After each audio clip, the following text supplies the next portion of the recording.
फेवी 49 एक आकस्मिक मुलाकात। मार्ग के अंत में एक विशाल क्षेत्र था जिसके केंद्र में 30 फीट से अधिक चौड़ाई वाला एक चांदी सफ़ेद गुंबद था।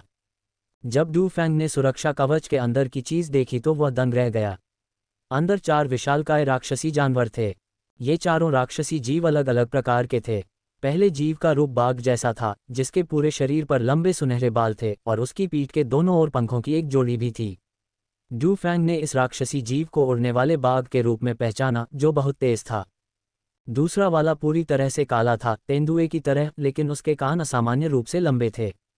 डू फैंग ने उसे लंबे कानों वाले काले तेंदुए के रूप में पहचाना जो अपनी ताकत के लिए जाना जाता है। तीसरे राक्षस का शरीर शेर का और सिर बाज का था, इसे बाज शेर कहा जाता था और यह अपनी ताकत के लिए भी जाना जाता था। आखिरी वाला एक विशालकाय चमकीले रंग का सांप था। ये दानव अविश्वसनीय गति से चलता था। चारों राक्षसी जीव सुरक्षा घेरे के भीतर एक एक कोने में छिपे रहे और एक दूसरे के अतिक्रमण से परहेज करते रहे। जब उन्होंने डू फैंग को देखा तो उन्होंने बस उदासीनता से उसकी ओर एक नज़र डाली और फिर स्थिर हो गए। डू फैंग ने भौहें चढ़ाकर धीरे धीरे आगे कदम बढ़ाया और उस विशाल स्थान का अवलोकन किया।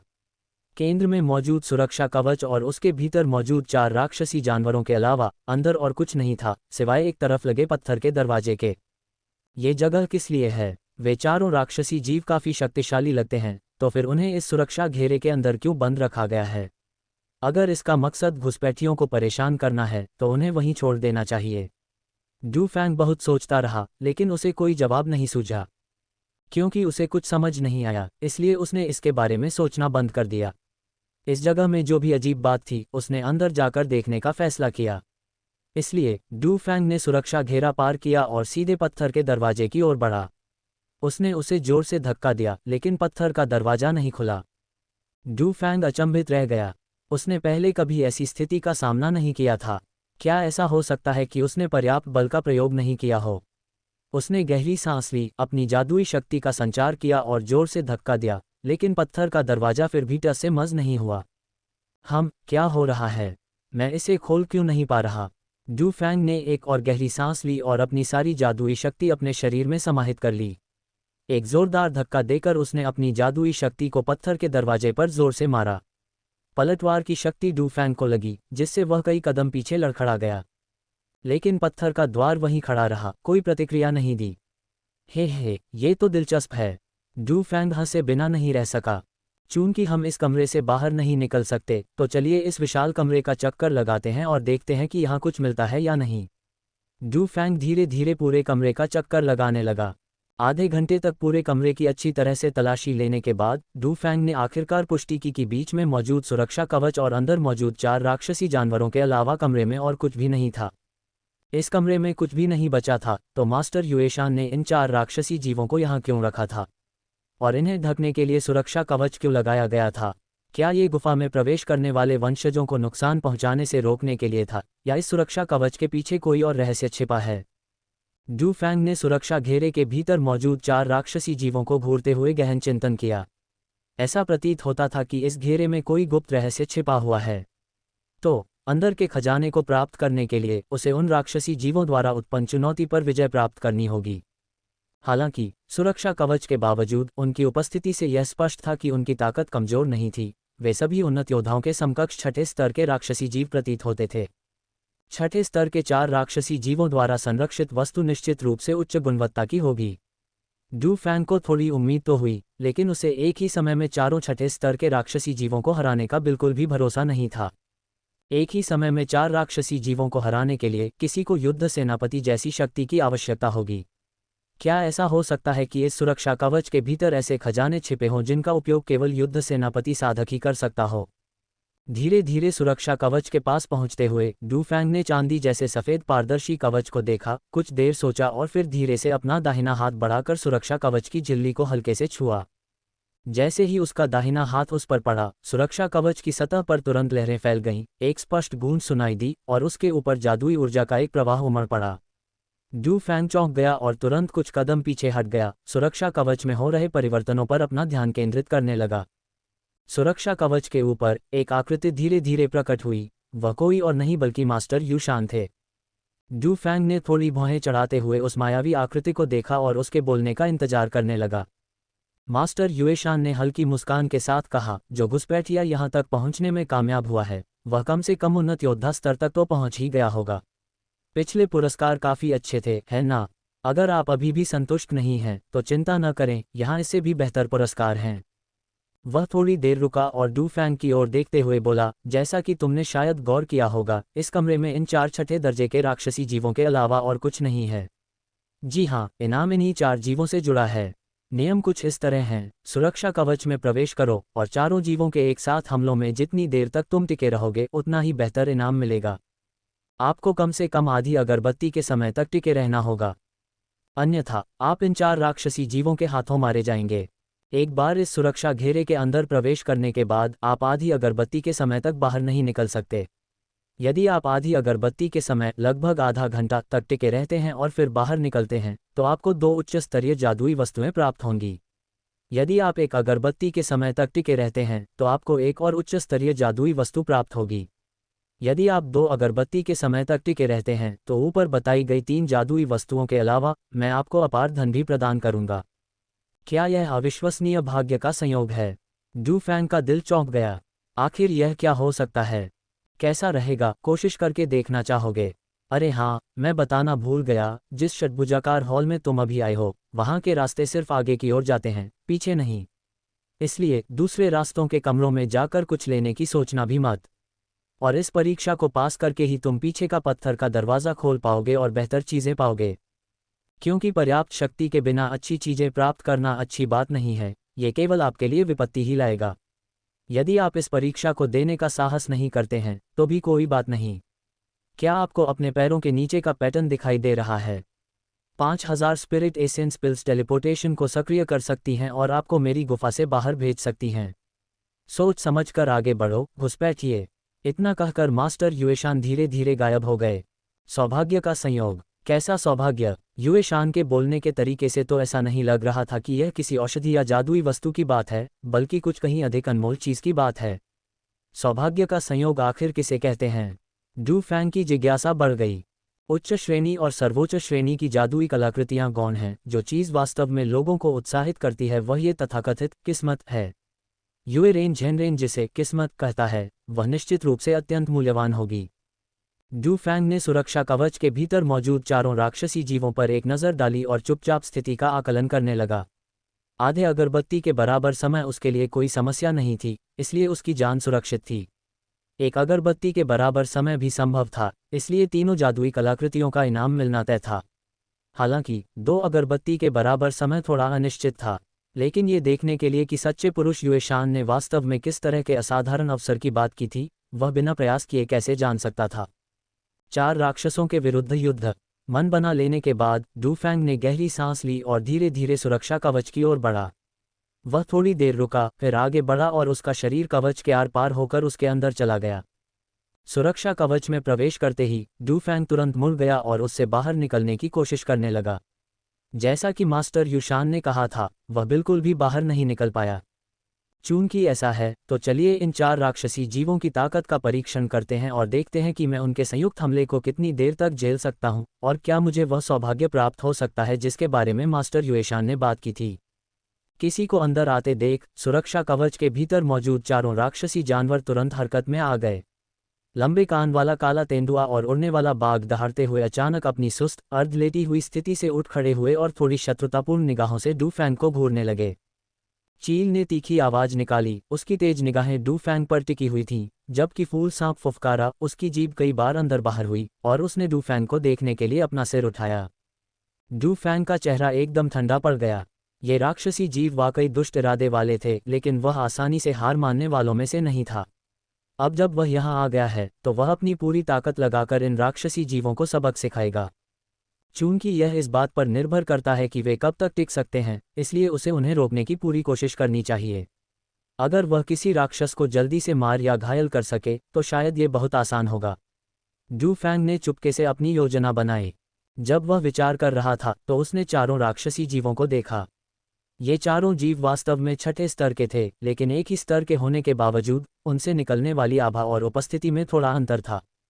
डू फैंग की धारणा में फूल सर्प सबसे शक्तिशाली था, जबकि उड़ने वाला बाघ सबसे कमजोर था। कहावत है कि 10 उंगलियों को चोट पहुंचाने से बेहतर है एक उंगली टूट जाना।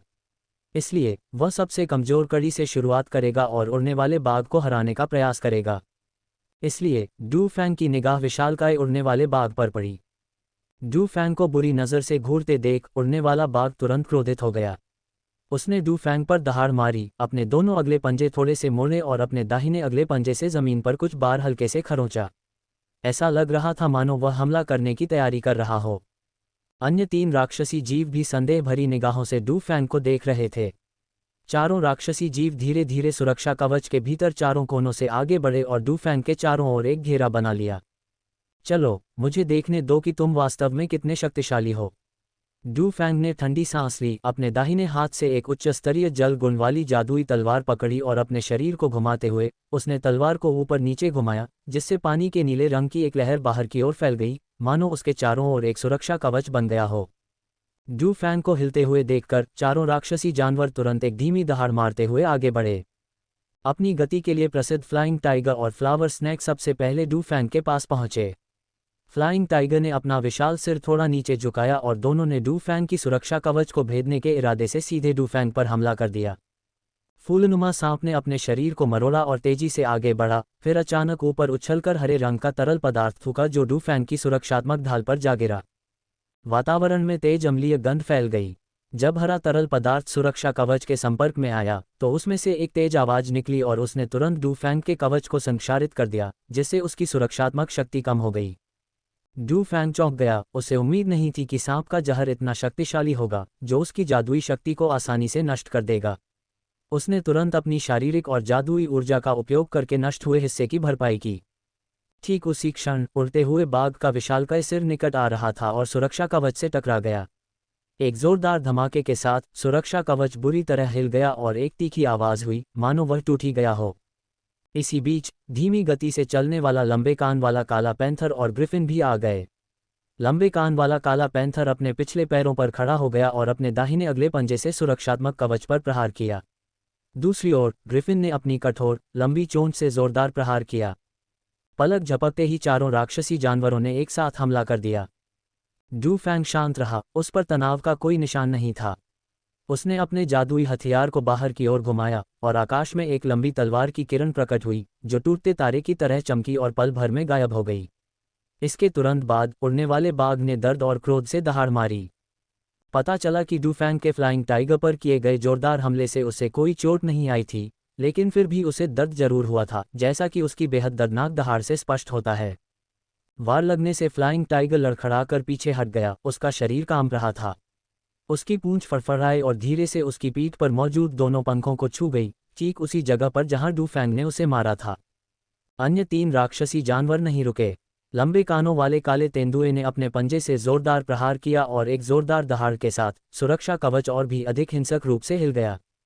ग्रिफिन की लंबी चोंच के एक ही प्रहार से सुरक्षा कवच में एक छोटा सा छेद हो गया। यदि ये दोनों राक्षसी जीव इसी तरह कुछ और बार प्रहार करते तो सुरक्षा कवच निश्चित रूप से टूट जाता। हालांकि डू फैंग ने जवाबी हमला करने का फैसला किया। उसने अपनी पूरी जादुई शक्ति का प्रयोग किया और नीले प्रकाश की परतें लगातार सुरक्षात्मक कवच पर प्रवाहित होती रहीं, जिससे जंग लगे और क्षतिग्रस्त हिस्से तुरंत ठीक हो गए। उसी समय उसने अपने बाएं हाथ से अपनी कमर पर थप्पड़ मारा और उसके सामने अग्नि तलवार प्रकट हो गई। डू फैंग ने अपनी तलवार चलाने की तकनीक बदली, एक उंगली से जल गुण वाले जादुई हथियार की ओर इशारा किया और अपनी जादुई शक्ति उसमें प्रवाहित की। लंबी तलवार गूंजती हुई हवा में उठी, फिर चमक उठी और डू फैंग के लगभग 10 फीट आगे प्रकट होकर दोबारा चक्कर लगाने लगी। फिर एक शक्तिशाली बर्फीली आभा ने पूरे सुरक्षा कवच को घेर लिया। ये डू फैंग द्वारा फ्रोजन हेवन स्वॉर्ड स्टाइल का प्रयोग था।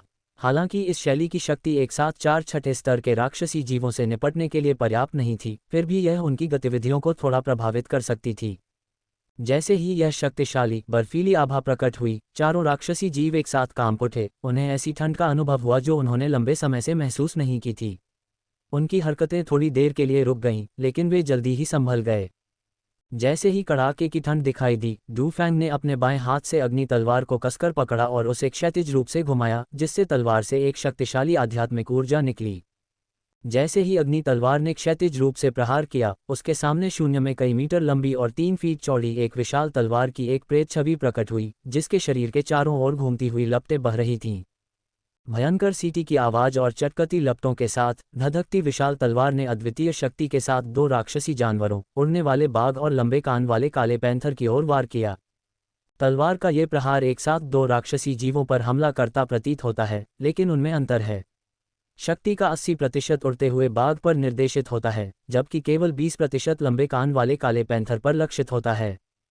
इससे पहले कि धधकती विशालकाय तलवार वार करती, उसमें निहित अपार आध्यात्मिक दबाव ने पहले ही चारों राक्षसी जानवरों को चिढ़ने पर मजबूर कर दिया था, जिसमें उड़ने वाले बाघ को, जिसने हमले का सबसे अधिक प्रभाव झेला, इसका सबसे गहरा असर महसूस हुआ।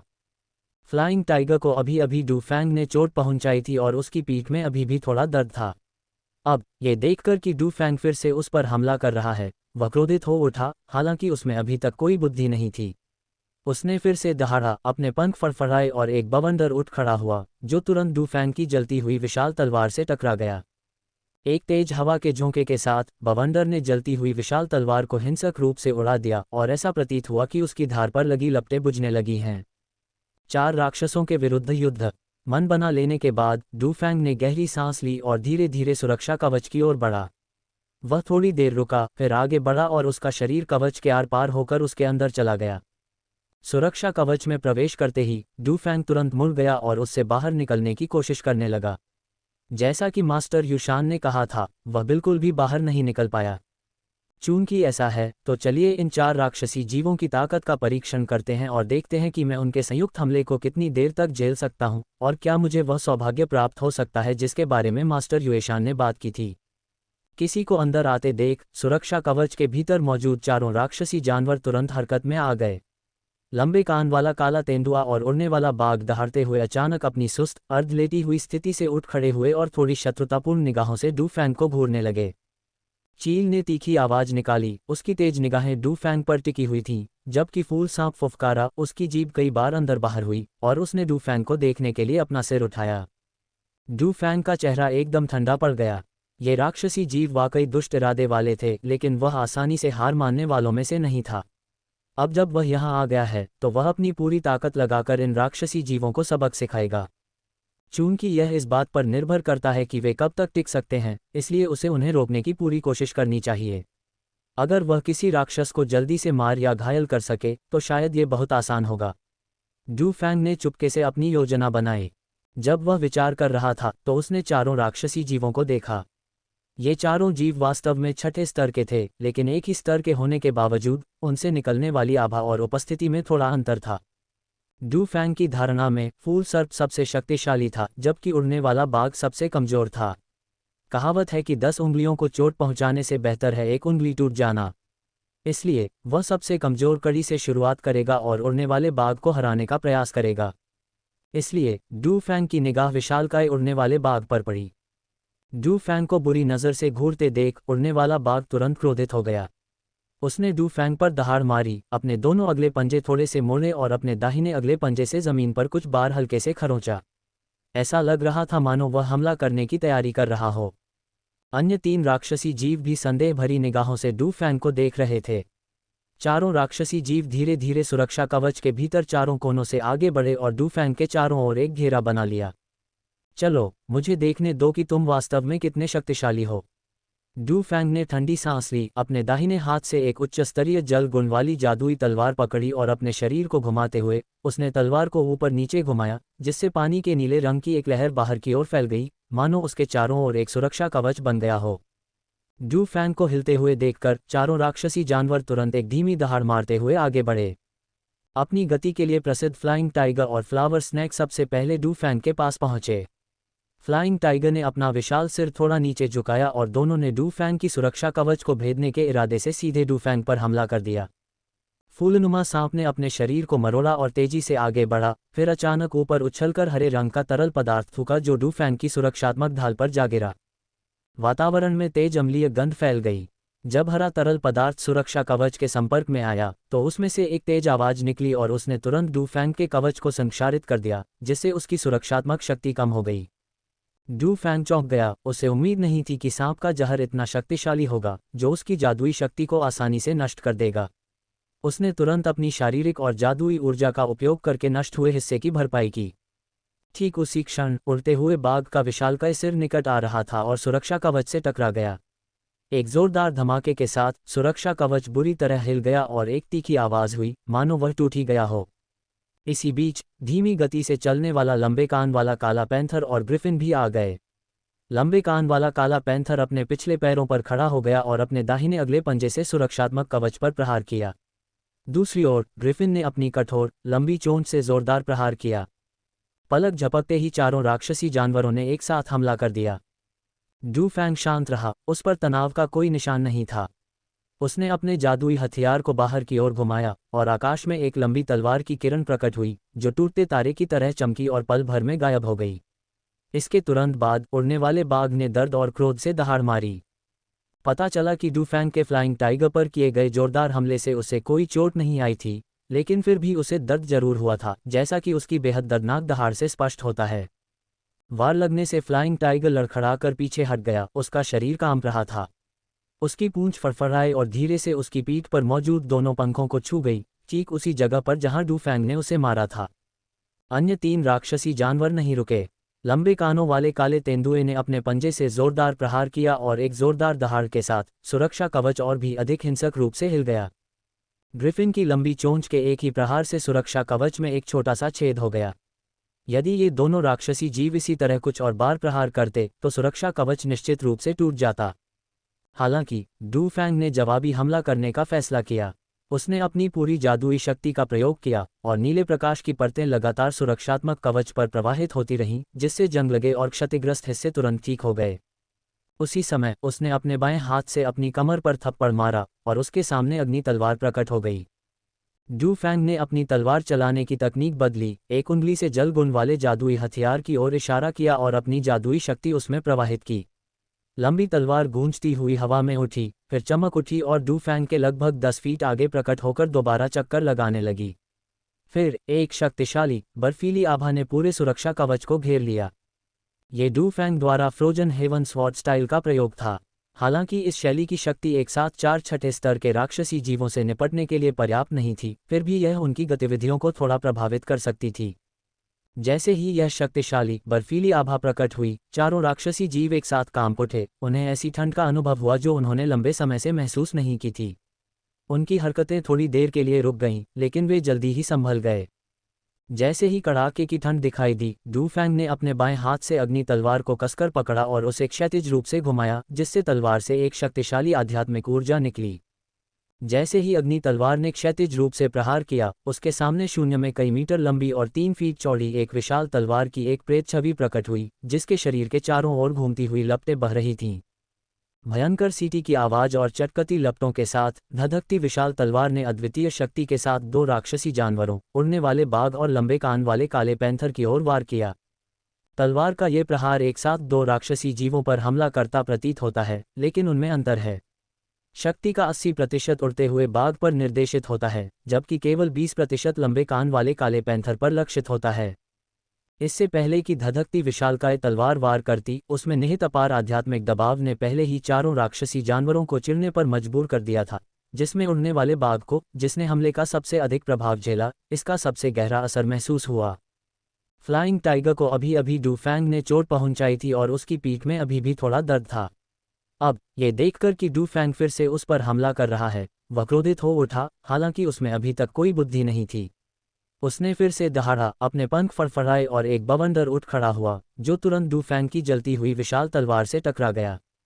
एक तेज हवा के झोंके के साथ बवंडर ने जलती हुई विशाल तलवार को हिंसक रूप से उड़ा दिया और ऐसा प्रतीत हुआ कि उसकी धार पर लगी लपटें बुझने लगी हैं।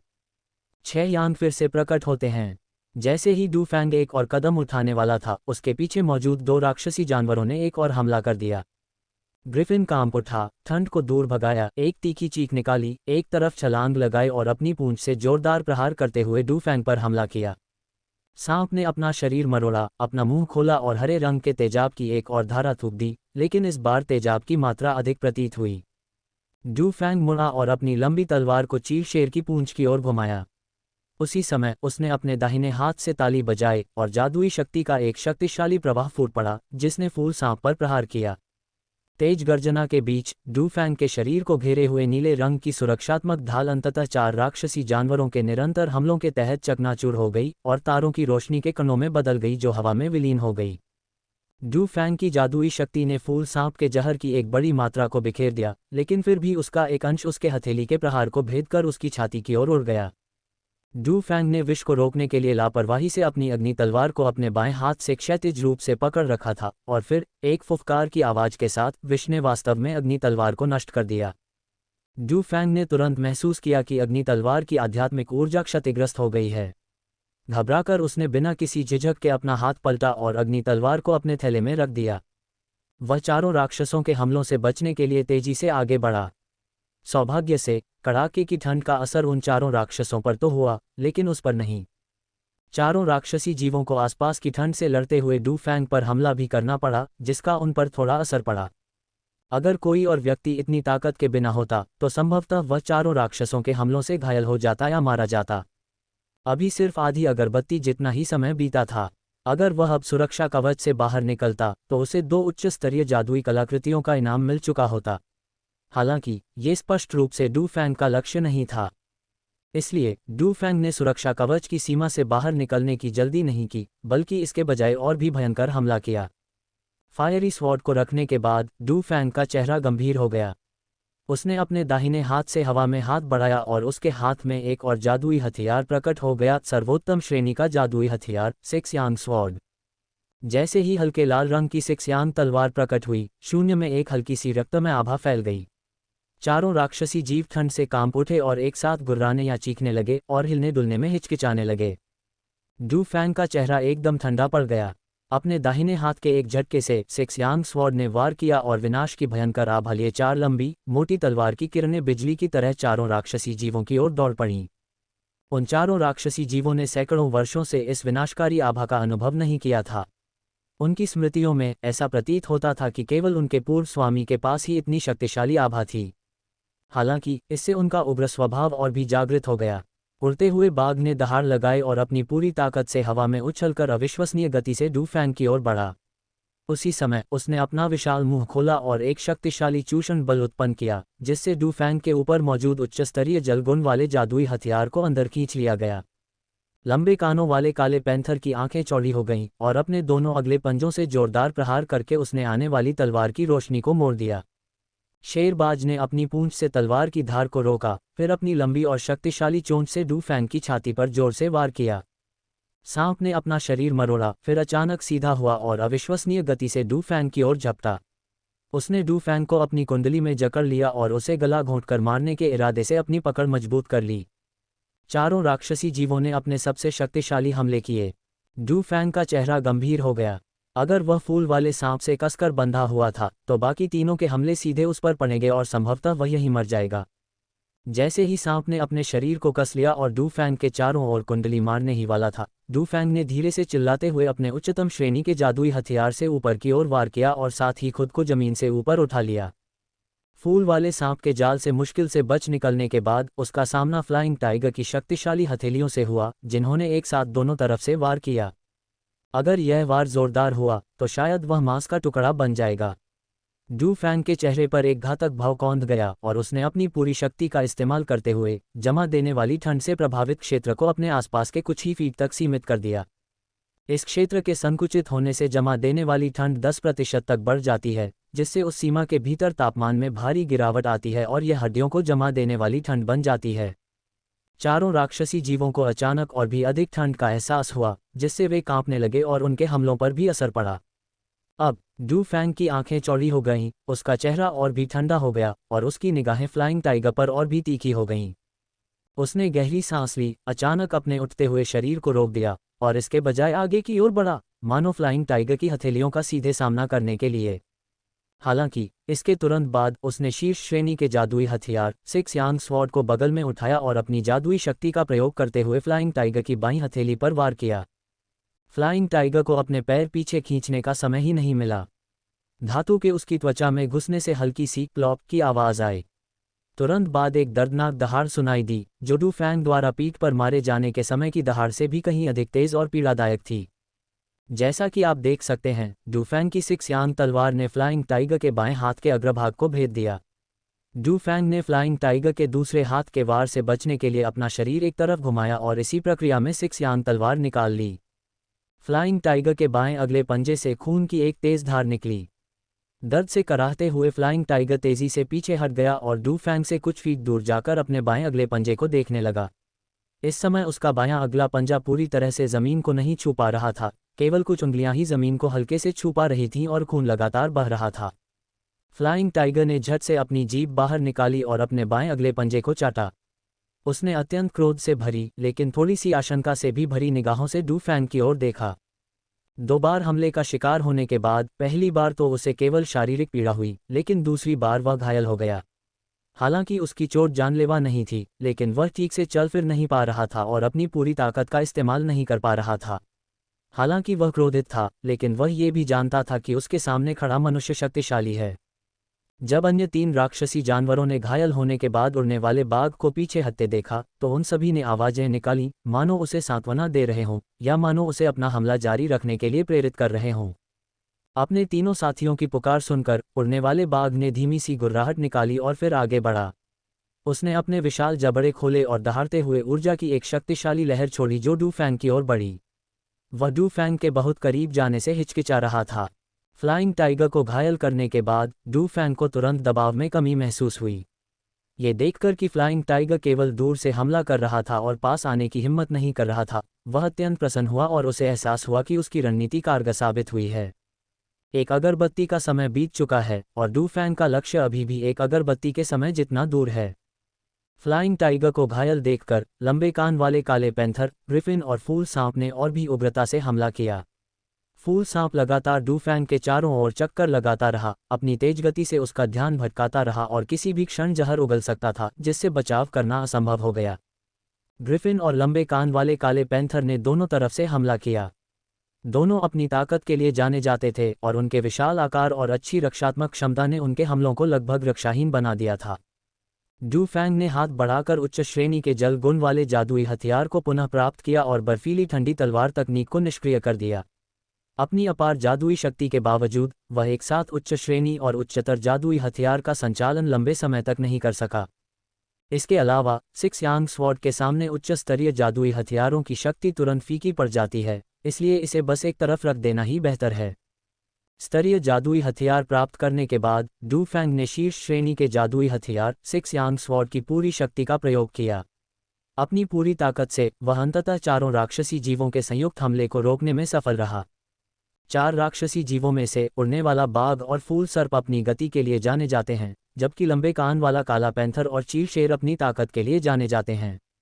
शुरुआत में चारों राक्षसी जीव आपस में लड़ते रहे और उन्होंने डू फैंग को गंभीरता से नहीं लिया। अब जब डेवास्टेटोर घायल हो गया है, तो उन्होंने आखिरकार एक संयुक्त रणनीति अपना ली है। डेवास्टेटोर और स्नैक मुख्य रूप से दुश्मन को बाहर से परेशान करने के लिए इस्तेमाल किए जाते हैं और अपनी बेहतर गति का उपयोग करके अचानक हमले करते हैं या बाधा उत्पन्न करते हैं। दूसरी ओर लंबे कान वाला काला पैंथर और ग्रिफिन निकट दूरी से हमले करते हैं, अपनी शारीरिक शक्ति का उपयोग करते हुए बिना किसी बचाव के पूरी ताकत से हमला करते हैं। इस तरह उन्होंने बड़ी कुशलता से सहयोग किया, जिससे डू फैंग आश्चर्यचकित रह गया। ऐसा लगता है कि ये चारों राक्षसी जीव इतने मूर्ख नहीं हैं। हालांकि इससे डू फैंग को काफ़ी परेशानी हुई, क्योंकि वह पहले की तरह एक ही लक्ष्य पर हमला करने पर अपना ध्यान केंद्रित नहीं कर सकता था और उसे केवल रक्षात्मक दृष्टिकोण अपनाना पड़ा, जिसमें आक्रमण एक गौण उपाय था। इस समय लगभग आधी अगरबत्ती के जलने का समय शेष रहने पर गुरु युएशान द्वारा वर्णित आशीर्वाद देने की आवश्यकता पूरी हो जाएगी। हालांकि जैसे जैसे चारों राक्षस एक दूसरे के साथ अधिक घनिष्ठ रूप से सहयोग करने लगे, डू फैंग पर दबाव बढ़ता गया। आखिरकार ये चारों छठे स्तर के राक्षसी राक्षस थे, जो बुद्धिहीन होने के बावजूद अत्यंत शक्तिशाली थे। यदि शीर्ष श्रेणी के जादुई हथियार सिक्स यांग स्वॉर्ड और उसकी अपनी असीम जादुई शक्ति का समर्थन न होता, तो कोई और बहुत पहले ही 4 राक्षसी जानवरों के मुंह में मर चुका होता। ये देखकर कि डू फैंग वास्तव में चारों जानवरों के हमले का सामना कर सकता है, चारों जानवर और भी क्रोधित हो गए, अत्यंत भयंकर आवाजें निकालने लगे, या तो दहाड़ने लगे या चीखने लगे, और डू फैंग पर उनके हमले और भी भयंकर हो गए। अचानक डू फैंग को और भी अधिक दबाव महसूस हुआ। इससे पहले कि वह कुछ समझ पाता, चील शेर की लंबी चोंच ने उसे चोंच मार दी। हालांकि उसने उसकी छाती के महत्वपूर्ण अंग को बचा लिया, लेकिन उसकी दाहिनी पसली के नीचे चोंच लगी। खून तेजी से बहने लगा और डू फैंग के शरीर पर एक गहरा घाव हो गया। डू फैंग का चेहरा पीला पड़ गया और उसने अपने शरीर के महत्वपूर्ण अंगों की रक्षा करने और अन्य 3 राक्षसी जानवरों के आकस्मिक हमलों का सामना करने के लिए अपनी जादुई शक्ति को पूरी ताकत से सक्रिय कर दिया। छठे स्तर के 4 राक्षसी जीवों का संयुक्त हमला वास्तव में बेहद भयावह था।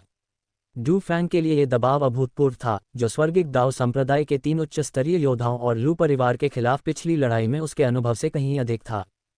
उच्चतम स्तर की जादुई कलाकृति का पूरी शक्ति से उपयोग करने के बावजूद इसने एक दानव जानवर को केवल मामूली रूप से घायल किया, जबकि स्वयं भी उस दानव जानवर की तुलना में अधिक गंभीर रूप से घायल हो गई। डू फैंग के चेहरे पर कड़वी मुस्कान आ गई।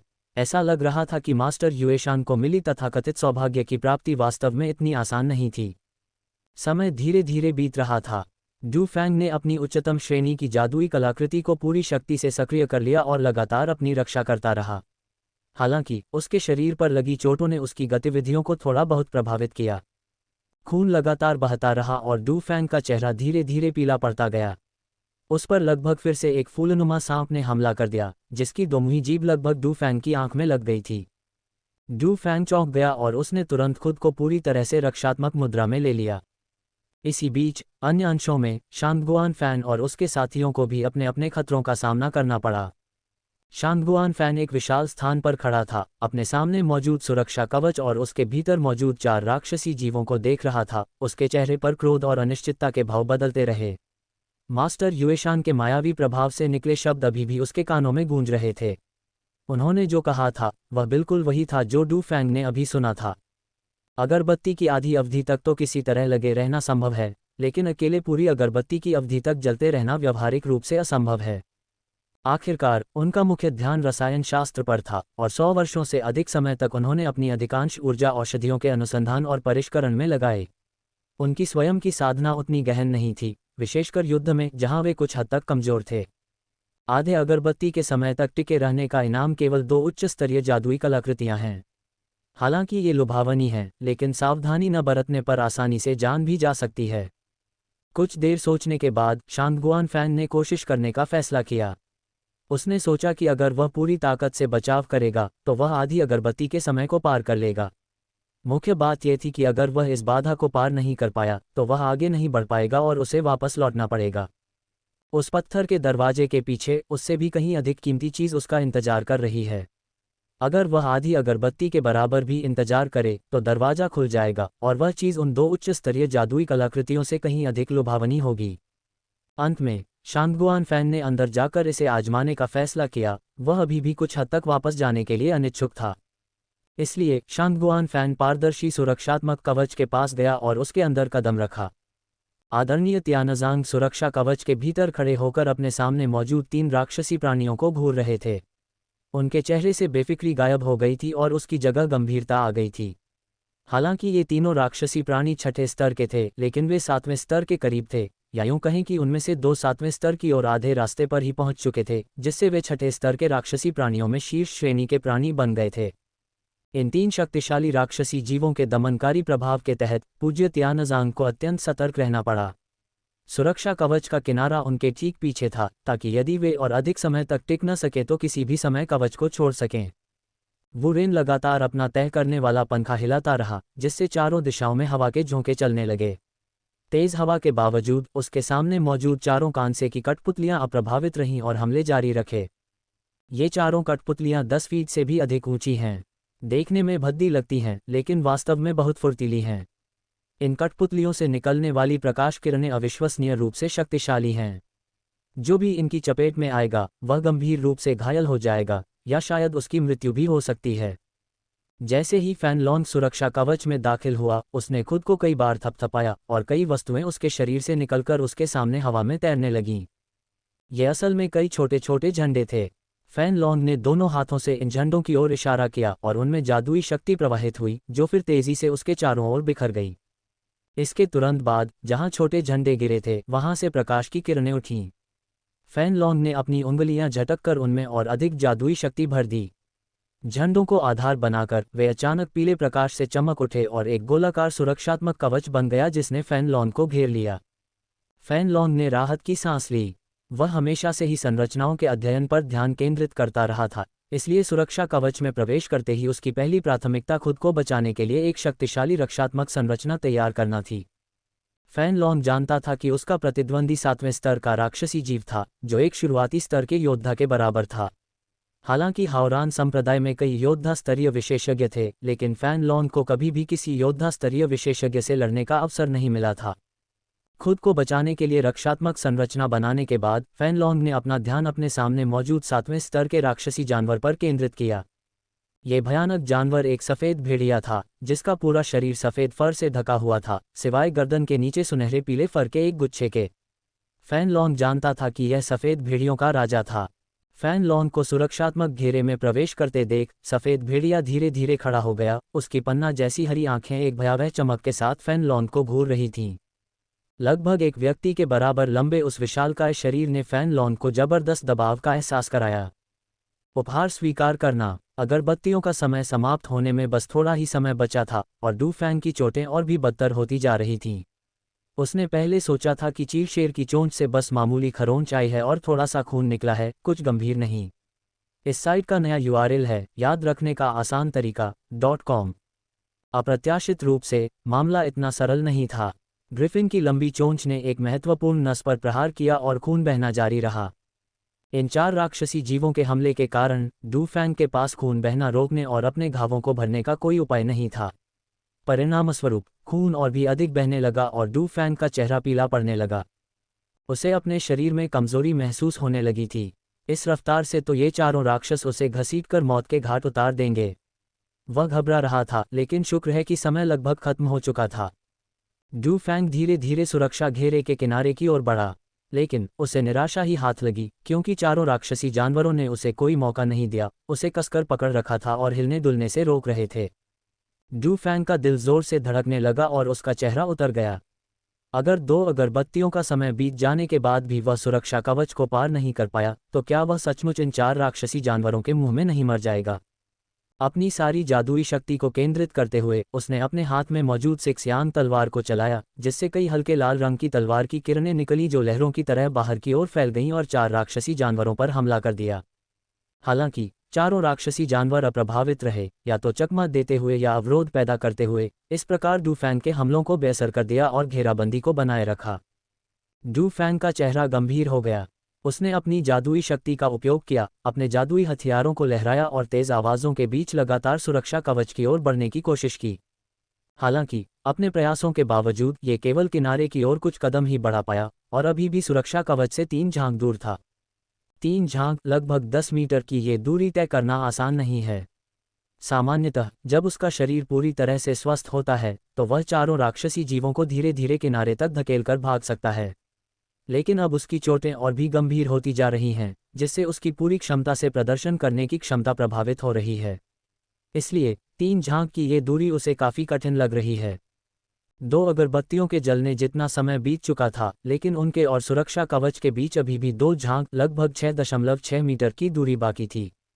डू फैंग का चेहरा पीला पड़ गया था। क्या वह सचमुच यहीं मरने वाला था और इन 4 राक्षसी जानवरों के मुंह में समा जाने वाला था? डू फैंग आक्रोश से भरा हुआ था और चारों राक्षसी जानवरों के हमलों के बावजूद सुरक्षा कवच के किनारे की ओर बढ़ने के लिए संघर्ष कर रहा था। घबराहट में लंबे कानों वाले काले पैंथर ने दहाड़ लगाए और अपने दोनों पंजों से जोरदार प्रहार किया। डू फैंग ने अपने दाहिने हाथ से एक वार को रोका और अपनी लंबी तलवार को क्षैतिज रूप से पकड़े रखा। अपने बाएं हाथ से उसने अपनी जादुई शक्ति का उपयोग करते हुए पैंथर के दूसरे पंजे पर प्रहार किया। एक भयानक दहाड़ के साथ डू फैंग ने अपना मुंह खोला और खून से लथपथ हो गया। उसी समय उसका पूरा शरीर पीछे की ओर खींच गया, जिससे स्पष्ट रूप से पता चलता है कि इस हमले में डू फैंग फिर से घायल हो गया था। हालांकि इस पीछे हटने के साथ ही वह अब सुरक्षा कवच से केवल एक झांक की दूरी पर था। जैसे ही डू फैंग एक बार फिर सिक्सयांग स्वॉर्ड को चलाने ही वाला था, आसमान से एक विशाल प्रकाश स्तंभ जोरदार धमाके के साथ नीचे आया, जिसने डू फैंग को घेर लिया और उसे 4 राक्षसी जानवरों से अलग कर दिया।